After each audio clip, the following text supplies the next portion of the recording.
So the title of my message today is called The Miracle of Healing and Resurrection.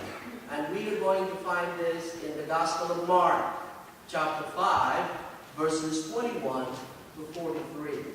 But this narrative has parallel in Matthew chapter 9 and Luke chapter 8.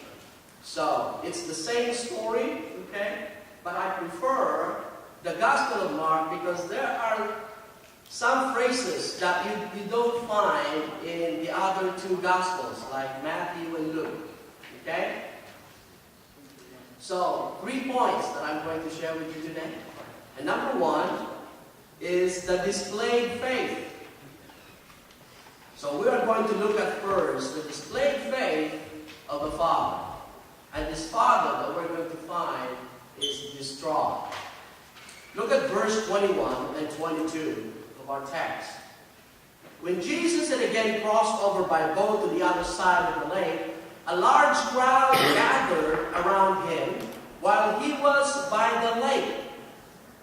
Then one of the synagogue leaders, named Jairus, came, and when he saw Jesus, he fell at his feet.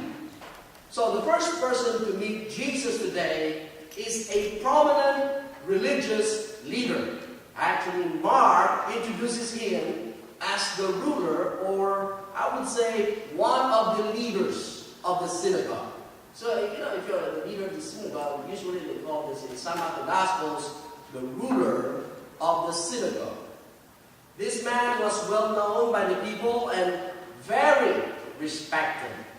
He was very religious, being the one in charge of the everyday affairs concerning the place of worship. We've already seen this synagogue in Mark chapter 1, if you can still remember, the miracle in the synagogue. You know where the synagogue is? If you can still remember? Very good. My wife knows it because I told her this morning.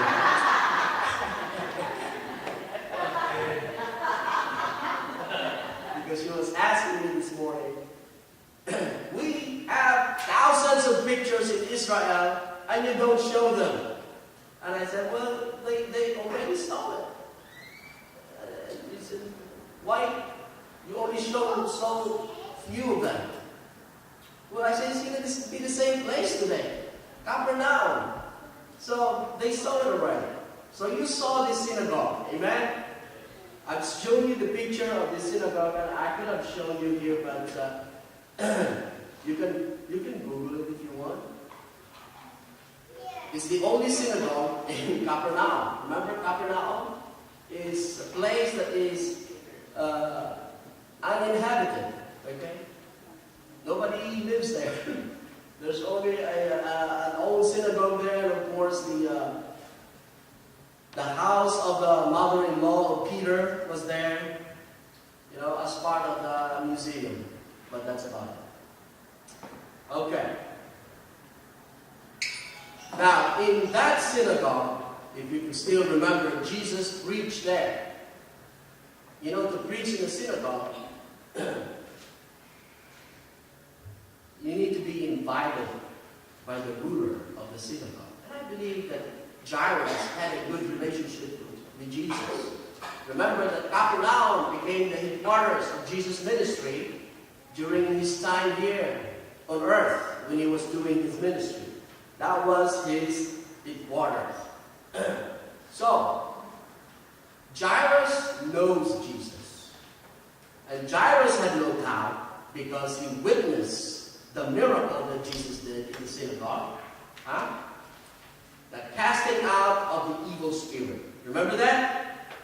So, Jesus left the synagogue, and if you were there, actually, it's only a few yards that the synagogue from the house of the mother-in-law of Peter. Well, after that, Jesus was told to go to the mother-in-law of Peter because she is dying of sickness. So Jesus went there. That was the next miracle in Capernaum. this woman was healed. So Jairus know all of these things that was happening in Capernaum.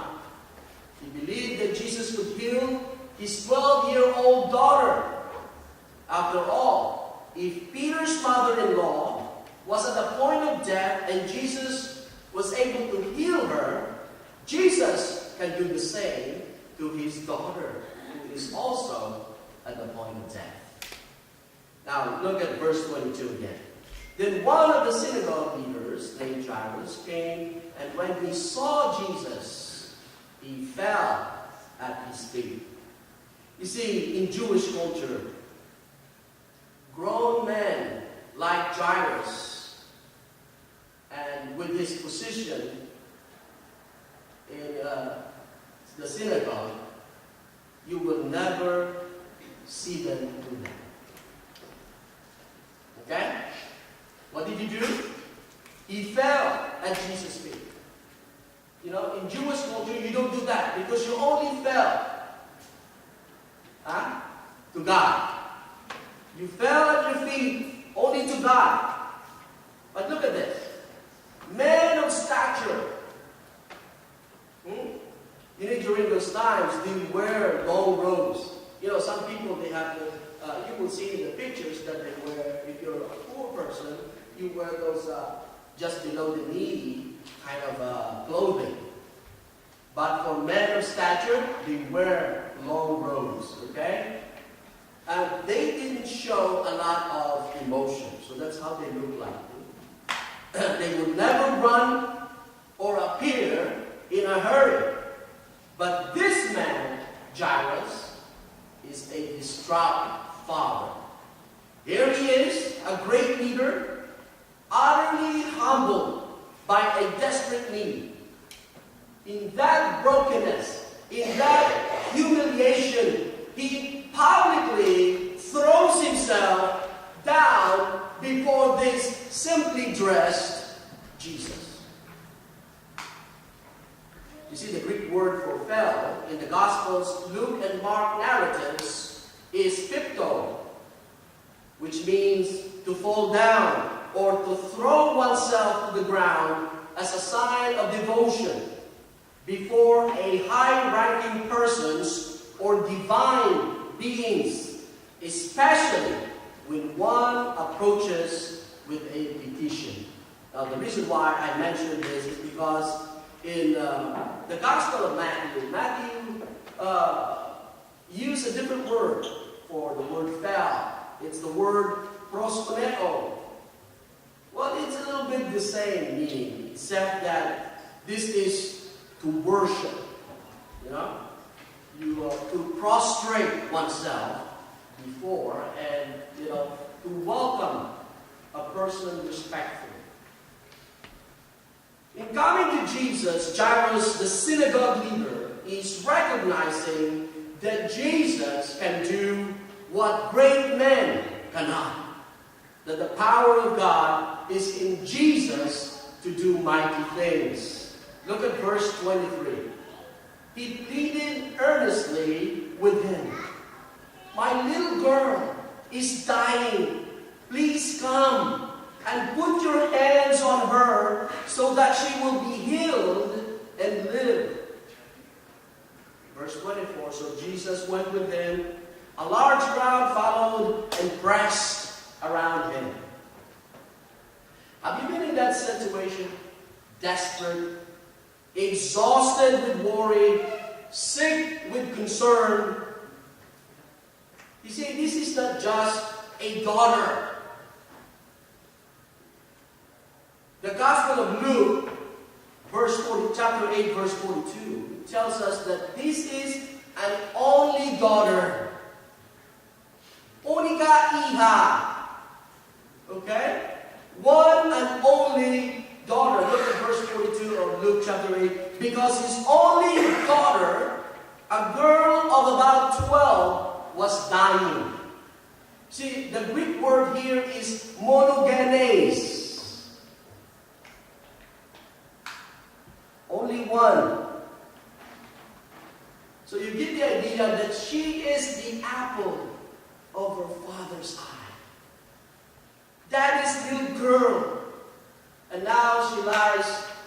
near death.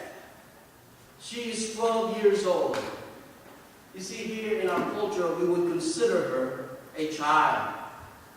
But in the Jewish culture, that's a different thing. Well, I'm sure that Jairus still did consider her as a little child.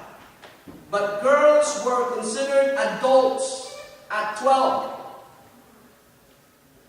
That's why the Bible scholars believe that Mary, when she got pregnant, she was only 13 years old. Or maybe 15 years old. She was young. Now, how old were you when you had your first period? You see, my mom, she had a period when she was 10. You see, after that, you can get pregnant. The girl is already ready to become a mom. My wife had her first period when she was 10. Huh? What? Oh, too much information.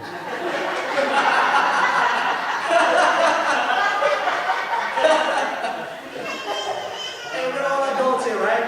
We're all adults here. It's not going to be ashamed of. Amen? So, she was of marriageable age. And yet, she lies at the point of death. Jairus has been waiting for Jesus to return, hoping he would return in time. And now he is here. Jesus is Jairus' last hope. Now, let us consider Jairus' faith here. What is the condition of his faith? You see, he has heard the report that Jesus' boat is coming. And so he has left his daughter's side and gone down to the shore to see Jesus as soon as he lands. He and, of course, hundreds of others. From his words in the Gospel of Mark, he seems to believe. Look at what he says to Jesus. Please come and put your hands on my daughter so that she will be healed and live. That's in verse 23. He believes that if Jesus will just touch the girl, she will be healed and live. And of course, part of the narrative is the woman with an issue of blood had faith that if she could touch the cloak, even the fringe of his cloak of Jesus, she would be healed. But Jairus is taking his faith on a touch from Jesus' hand to pull his daughter back from the brink of death. Jesus consents and begins to move toward Jairus' home across town. But the crowd is so overwhelming that it is difficult to move at all, much less make rapid progress. Then on the way, a woman touches him for healing, causing Jesus and the entire crowd to stop and to listen to her story. Jairus hopes he will not arrive too late at this time. The woman with an issue of blood also had faith that if she could touch the cloak of Jesus, she will be healed. So that brings us to the displayed faith of the deceased female, verses 25 to 34. And there are several important details about her that I would like to share with you today. Look at verse 25. And a woman was there who had been subject to bleeding for 12 years. First, she has an issue of blood, or she had been subject to bleeding. So if the doctor will diagnose her, she must have a condition called endometriosis, or maybe a uterine cancer, or it could be a uterine fibroids. It was an uncontrollable menstrual flow. This meant that not only was she sick, and she was in pain, and unable to have children, because of her disease, she has been made ceremonially unclean. You see, to touch such a person will make you unclean as well.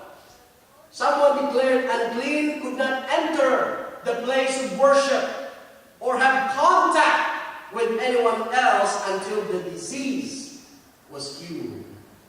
We will find this in Leviticus chapter 15, verses 25 to 28. Let me read this to you.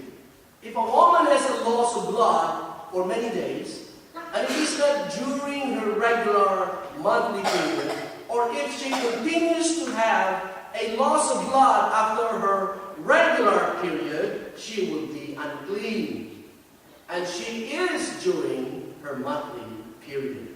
She will be unclean for as long as she continues to bleed. Any bed she lies on during all the time of her bleeding will be like her bed during her regular monthly period. Everything she sits on will be unclean as during her regular monthly period. And look at verse 27. Whoever touches those things will be unclean and must wash his clothes and bathe in water. He will be unclean until evening. When the woman becomes clean from her bleeding, she must wait 7 days, and after this, she will be clean. You see, if you have your monthly period during this time, you cannot go to a place of worship because you are considered unclean. Now, here's another detail that we are going to find about this woman. She has been in this condition for 12 years. In 12 years, no one touched her. No one, that means no one was able to harm her or even pray for her. Because no one is allowed to touch her. Not even a priest, especially a priest. Okay? Because you have a duty in the place of worship. Huh? Wow. For 12 years, she was a lonely woman. And here's another one. She was incurable. Look at verse 26. She had suffered a great deal under the care of many doctors and had spent all she had. Yet instead of getting better, she grew worse. You see, she had spent all her money trying to get various doctors to cure her, but she's beyond anything they can do. Now she is poor, and now she is hopeless. And lastly, have you noticed, she has no name. In contrast to Jairus, whose name everyone knows, this woman is not even given a name. In other words, in everyone's eyes, she is insignificant. She is irrelevant. Verse 27 through 29. When she heard about Jesus, she came up behind him in the crowd and touched his clothes, because she thought, if I just touch his clothes, I will be healed. Immediately, her bleeding stopped, and she felt in her body that she was freed from her suffering. Wow. The woman had no doubt heard of the miracle-working power of Jesus Christ. She must have thought that there is no way that Jesus could come to her because of the disease, that coming in contact with her would make Jesus unclean. But anyway, the woman believed that Jesus had the ability to heal her. This woman didn't want to be a public spectacle. All she wanted was to touch Jesus, an act that she hoped would restore her physically. No more abnormal bleeding. So that she would be restored spiritually. Now she could come to the place of worship and worship God. And of course, socially, she can mingle and be hard. So she got herself in position. Touched Jesus' clothes as he walked by. And immediately her bleeding stopped. And she felt in her body that she was free from her suffering. She then hoped to just fade away into the crowd and move along unnoticed. But look at verse 30. At once, Jesus realized that power had gone out from him. He turned around in the crowd and asked, "Who touched my clothes?" You know, this is not a question of whether Jesus knows who touched his clothes or not. Of course he knows. You know, like all God's questions, this question only makes sense to one person. The person to which it is addressed. You see, when God asks us questions, they may not make sense to anybody else. It will only make sense to you because it is only addressed to you. So when Jesus asked the question, "Who touched my clothes?" Jesus is saying to that woman, "I'm talking to you." Look at verse 31. "You see the people crowding against you?" His disciples answered. "And yet you can ask, 'Who touched me?'" You know, maybe Jesus must have told his disciples, "I know that. Lots of people are touching me, but this touch was different. I know that power had gone out from me. It was a different touch." Now, verse 32. But Jesus kept looking around to see who had done it. Then the woman, knowing what had happened to her, came and fell at his feet, and trembling with fear, told him the whole truth. Jesus knew what was going on. It was for the benefit of declaring this woman officially clean that he called her to the front of the line. So she could declare her clean publicly. And of course it was also for the benefit of his followers that he put her center stage. In fear and humility, she fell at Jesus' feet. In faith and healing, Jesus lifted her up and declared to everyone she is now clean. As she fell at Jesus' feet, she related her story of suffering and explained why she touched him. So of course, instead of rebuking her for her deceptive way of approaching Jesus, Jesus commended her for her faith. And Jesus looked at her with deep compassion. And look at verse 24. He said to her, "Daughter, your faith has healed you. Go in peace and be freed from your suffering." Don't you know that this is the only place in the Bible where Jesus calls somebody daughter?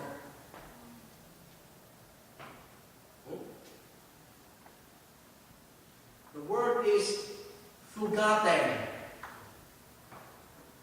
So we will find this in Matthew chapter 9, Mark 5, which is our text, and of course in Luke chapter 8. Jesus calls her daughter. She has no father. So what does Jesus do? He calls her by the name she longed to her. to hear, daughter.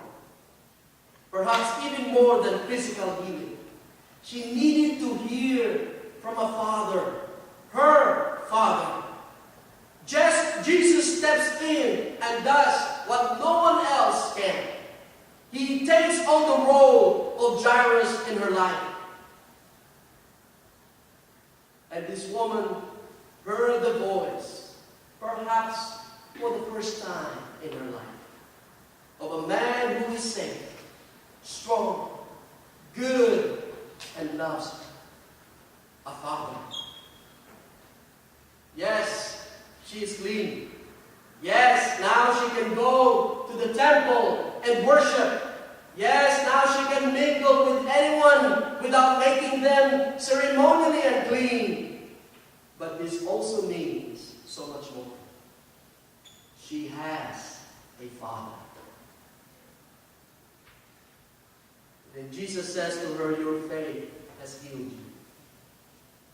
Jesus told her that it was her faith in Him that healed her.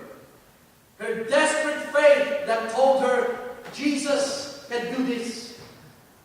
Her belief in the healing power of Jesus caused her to go to Him. She didn't just say to herself, I believe Jesus has the power to heal me and then do nothing. No, she believed so strongly that she acted on what she believed and went to where Jesus is. She came sick and afraid. She left healed, at peace, and safe. Now, let's look at my second point here. So we saw the displayed faith of two people. The distraught father and the diseased. If you can look at my outline, I did this like the same letters. It starts with the same letters. Now, the disbelieving folks, you see there's always a D and F on it. Have you noticed that? I like doing that. While Jesus was still speaking, some people came from the house of Jairus, the synagogue leader. Your daughter is dead, they said. Why bother the teacher anymore? That's in verse 35. So at the words of his daughter's death, Jairus' heart is broken, and he begins to weep. But the man's next words are curious. Why bother the teacher anymore? The Greek word for the word bother is skulo. That means to worry, to harass, to trouble, or to bother, or to annoy someone. That's the meaning of it. You see what a strange expression at a time like this. The man who is announcing the bad news now advises Jairus not to bother Jesus anymore. Let's talk about prayer for a moment.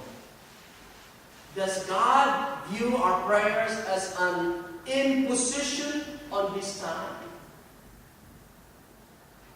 Does God view our prayers before His throne of grace as a distraction from the more important things He has to do? Of course not. Look at what the book of Hebrews says about our prayers. Hebrews chapter 4, verse 16. Let us then approach the throne of grace with confidence, so that we may receive mercy and find grace to help us in our time of need. Wow, what a promise. Why bother the teacher anymore? You see, that subtle command was not a suggestion from God, but from the devil, seeking to cast God as one who is too preoccupied to love, too busy to listen, or too weak to help in the face of death. And how often we believe such a word. Don't bother to pray. Don't bother God anymore. And look at verse 36. Overhearing what they said, Jesus told him, don't be afraid. Just believe. Wow. I was watching The Prince of Egypt yesterday. In my spare time, I would like to watch some biblical movies. So this time, The Prince of Egypt. Have you seen that movie? The story of Moses. Huh? The Exodus. And there's a song in there that was sung by Mariah Carey and Whitney Houston, right? When You Believe. And it's a beautiful song. You need to go to YouTube and listen to this song. Amen? Because in the song says there will be miracles when you believe. Amen? Jesus told Jairus to do two things. First, to stop being afraid. It sounds almost cruel for Jesus to say this to a man who just lost his beloved daughter. But Jesus knew that fear and faith don't go together. Before Jairus could really trust Jesus, he had to decide to put away his fears. Second, Jesus told Jairus to only believe. You see, don't try to believe and be afraid at the same time. Don't try to believe and figure it out. Sometimes, okay, I believe, but then we have to figure it out by ourselves. So what are you doing anyway? That means you don't believe. Because you're trying to figure it out by yourself. Don't do that. Because you're putting God in a box. You are trying to limit Him to what He can do. All you have to do is believe. Don't try to believe and make sense of the situation. Especially smart people, that's what they do. It's hard for them to believe. Because first, it has to make sense to them. That's not faith. Faith sometimes doesn't make sense. Amen? It doesn't have to make sense. Because if it makes sense, then it's not a miracle. Amen? Instead, only believe. There comes a time sometimes when we are tempted to give up and walk away from Jesus. But Jesus doesn't let us go easily. Don't be afraid, He says gently. He knows our fears and our limits. But if He goes with us, He can carry us beyond our fears. Amen? Anybody here know about the footprints in the sand? Yes. Yeah. That's another thing to look at. Just believe, He says. Now, verse 37. He did not let anyone follow Him except Peter, James, and John, the brother of James. Wow. Why, of all His disciples, only these three? You see, these are the three disciples that are very close to Jesus. See, James here, this is not the James who wrote the book in the Bible. This James is the brother of John. The James that wrote in the Bible is the brother of Jesus. Okay, half-brother. Yeah. They have the same mother. How's that sound, huh? But this is James, the brother of John. And of course, James, that was the first martyr. Okay? He was the first disciples to die for his faith in Jesus. Now, why does Jesus exclude everyone but the parents and his closest disciples from the dead girl's room? Well, is it to preserve the girl's privacy? Perhaps. Is it to minimize the sensationalism of what he was about to do? Maybe so. But I think it is most likely to exclude the mockers and mourners and unbelievers. When Jesus was in his hometown of Nazareth, Matthew records in chapter 13, verse 58, he said, "And he did not do many miracles there because of their lack of faith." And also in Mark chapter 6, verse 5, Mark says he could not do any miracles there except lay his hands on a few sick people and heal them. But that's about it. Nazareth, the hometown of Jesus. It's hard to believe if you saw this boy growing up. Huh? And you will believe in him that he is your Messiah. Would you believe? Huh? This is the son of the carpenter. Joseph the carpenter. Would you believe that he is the Messiah? The Messiah that they know is the one that will come from the line of David, royal blood. Carpenter's boy. Messiah? It's hard to believe, of course. Verse 38.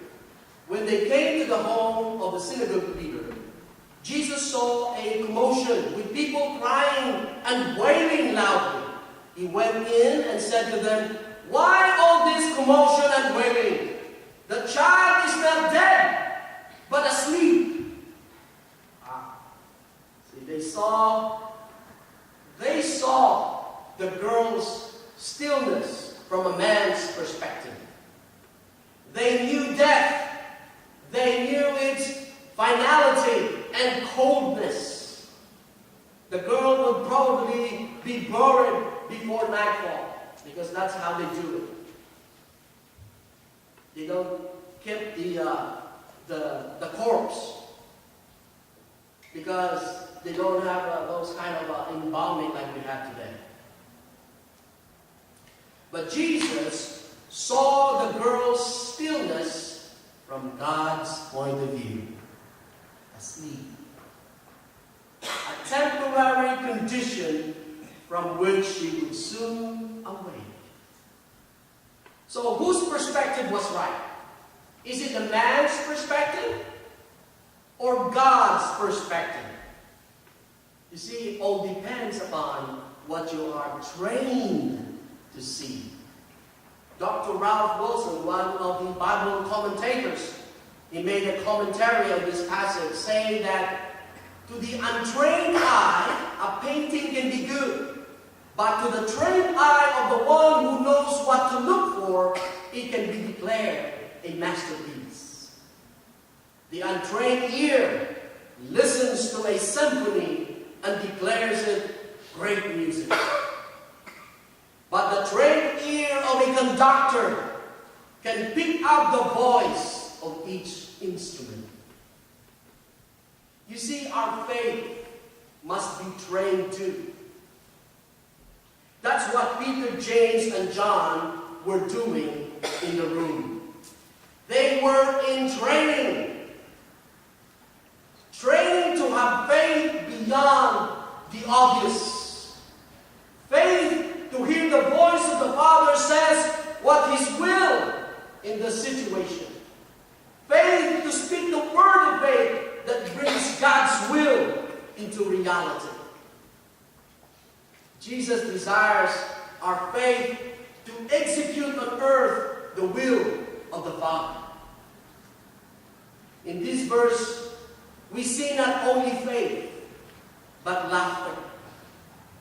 The laughter of unbelief. Look at verse 40. But they laughed at him. They laughed at what Jesus said, that the little girl was just asleep. That Jesus declared that she's not dead. You see, in that day, it was customary to hire professional mourners and wailers to add to the atmosphere of grief and pain at a funeral. Even the poorest man was required by common custom to hire a minimum of 2 flute players and 1 professional mourner and wailer in the event of death in the family. It is probable that one who held the rank of synagogue ruler would be expected to hire a large number of professional mourners and wailers. But you see, the professional mourners only grieve superficially. Notice how quickly they turn from wailing into laughing. You know, it is good that Jairus and his wife stick to Jesus' words of faith rather than the mocker's words of disbelief. Now, here's my third point. The discharged favors. Now, we already saw what happened to the woman with an issue of blood. She was healed. Amen? Now, let's see here the rest of verse 40 and the remaining verses. After he put them all out, so Jesus put all those unbelievers out of the house. He took the child's father and mother and the disciples who were with him and went in where the child was. So now try to imagine the room is silent. No more wailing and unbelieving mourners. Jesus took the child's father and mother and the disciples who were with him and went in where the child was. He took her by the hand. You see, touching a corpse was defiling for a Jew. Remember? You cannot touch a dead person, or else you will be unclean. And if you're unclean, you cannot touch somebody else. And you cannot go to worship. Jewish tradition states that anyone who touches a corpse will become unclean for 7 days. We will find that in Numbers 19, verse 11. Whoever touches the dead body of any person shall be unclean for 7 days. But Jesus took her hand and instead of being defiled, brought life to her body. He took her by the hand and said to her, Talitha kum, which means, little girl, I say to you, get up. And immediately the girl stood up and began to walk around. She was 12 years old. You see, Mark quotes the Aramaic. Jesus would have spoken to this little girl. Talitha kum. And that was only in the Gospel of Mark. You won't find that in Matthew and Luke. Because here, Jesus was saying in Greek, he says, Oración, soy lego, igeri. At this, they were completely astonished. And he gave strict orders not to let anyone know about this. And told them to give her something to eat. You know, in effect, Jesus was saying, don't get on your phone, don't get on your email, or don't get on Facebook or Instagram or your Twitter. Do not turn this into a public spectacle. Keep this to yourself. This is a holy moment for you as a family.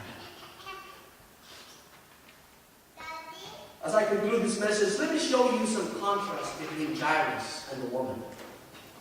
Very interesting. You see, Jairus had 12 years of sunshine that were about to be extinguished. The woman that seemed hopeless to heal. Jairus was an important man. He was the ruler of the synagogue. The woman was a nobody. We don't even know her name. Jairus was probably wealthy because he was an important man. The woman was poor because she spent all her money on doctors. Jairus came publicly. The woman came secretly. Jairus thought Jesus had to do a lot to heal his daughter. The woman only thought all she needed was to touch Jesus' clothes. Jairus' daughter was healed privately. The woman was healed publicly. You see the contrast? And also how Jesus responded. You see, Jesus responded to the woman immediately. Jesus responded to Jairus after a delay. Now, what is the point of contrast? The point is, there is no one too messed up, too unclean, too insignificant to get the attention of the Lord Jesus Christ. And there was no one good or too powerful to need him desperately. You see, some people don't come to Jesus because of unbelief. You know, they believe that God cannot love them. And also some people will come because of pride. I don't need Jesus. But let me tell you, both will keep you away from the love of Jesus. Did you learn something today? Amen. So all you have to do is keep calm and believe in Jesus. Amen? Hallelujah. Let's go to God in prayer. Our Heavenly Father, some of us here are in the situation where we know what it's like to be afraid and believe, only to have our hopes crushed. I pray that you would increase our faith to just believe and take you at your word and watch you work the miracles we need. I pray especially for my brothers and sisters who are here and have broken hearts and in desperate need. Show them what you are capable of, that nothing is impossible with you. In Jesus' name I pray. Amen. Amen.